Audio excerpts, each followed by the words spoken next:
안녕하십니까. 보이스피싱 사기 없는 밝은 세상을 만든 유튜브 보이스피싱 백신입니다. 오늘은 제29편으로서 저와 함께 할 주제는 금융기관의 능동적 업무 수행으로 보이스피싱 피해를 방지한 사례입니다. 방송 중에서 꼭 기억하실 내용은 사기 피해자 보호를 위한 미래 발전적 방향으로는 금융당국, 금융기관 등의 적극적이고 능동적인 업무 수행이 절대로 필요하다는 것입니다. 은행 창구 직원의 명탐정 사례입니다. 사실 고객을 경찰에 신고한다는 것은 쉬운 일이 아닙니다.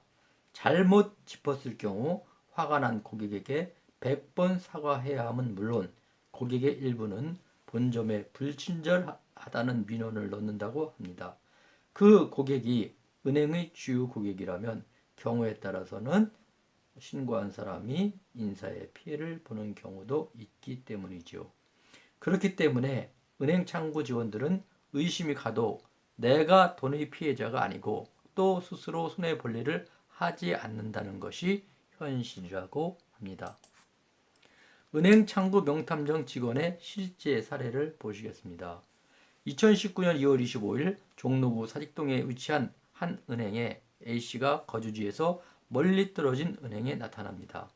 새 통장을 만들고 1,050만 원을 오로지 현금으로만 인출해야 한다며 창구 직원을 재촉하지요. A씨를 상담하던 창구 직원 이 대리는 흔치 않은 경우라 생각해 사용 용도를 물었고 A씨는 부동산에서 계약금을 현금으로 가져오라고 했다고 답했습니다. A씨 목소리가 떨리는 것을 느낀 이 대리는 A씨에게 보이스피싱 여부를 확인하는 4가지 질문이 담긴 질문지를 작성하도록 했으나 아니오라고 체크했고 조금 있다가 검찰이 민간인에게 전화하기도 하는가요? 라고 물었습니다. 최 과장은 검찰 사칭 보이스피싱 피해자임을 직감하고 A씨에게 그런 것은 거의 사기입니다. 라고 설명하며 계약금을 안전하게 수표로 가져가시면 어떨까요? 라고 권했습니다. A씨는 당황한 얼굴로 현금이 필요해요. 라며 자리를 박차고 나가서 어딘가에 전화를 걸기 시작했고 사기임을 확인한 최 과장은 곧장 A씨를 따라갔지요.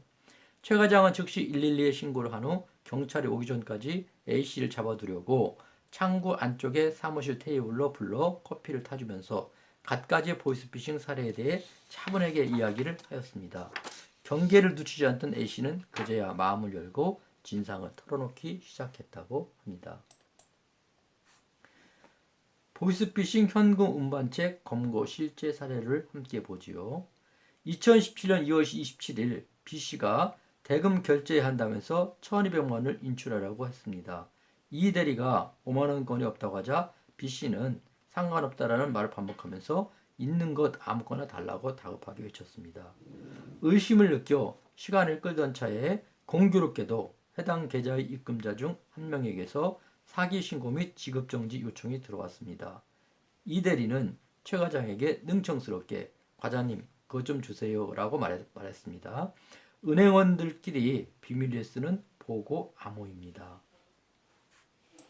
결국 최 과장은 비밀리에 경찰에 신고를 하고 출동 시간을 벌기 위해서 B씨를 사무실로 데려와 커피로 대접했지요. 이후 경찰 조사에서 B씨는 보이스피싱 범죄 일당의 현금 운반책으로 드러났습니다. 다음 시간 주제는 무엇인가요? 다음 시간에는 보이스피싱 피해자 모임 카페에 올려진 보이스피싱 피해자 모임 정보 공유 사례를 함께 보시겠습니다. 함께한 시간에 공감하시거나 힘을 주고 싶다면 구독과 좋아요를 꼭 눌러주세요.